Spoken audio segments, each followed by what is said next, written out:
Itinalaga ni President Ferdinand Bongbong Marcos Jr. si Senator Sonny Angara bilang bagong kalihim ng Department of Education ngayong Martes, July 2, 2024. Nakatakdang palitan ni Angara si Vice President Sara Duterte bilang kalihim ng DepEd na magtatapos na ang termino sa July 19.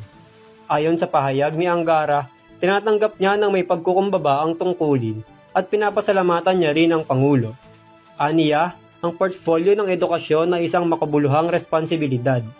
Dagdag pa rito, sinabi rin ni Angara na handa siyang makipagtulungan sa lahat ng sektor at umaasa rin siya na madadagdagan niya ang mga nagawa ng Vice Presidente.